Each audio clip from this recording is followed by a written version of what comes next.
Conveniently pay your bills from the comfort of your home with the eBanco Bill Pay feature. Here's how. Sign in to your eBanco account with your user ID and password. And then, click on the Bill Pay icon.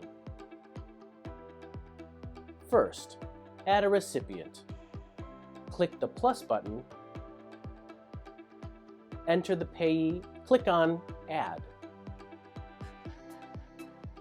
Next, click on the Pay Many tab for multiple payees, or Pay One tab for just one payee. Finally, enter the amount to be paid and date that you want to send the payment.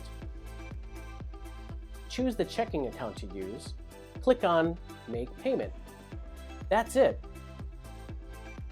With eBanco Bill Pay, it's easy and convenient to pay your bills at home anytime.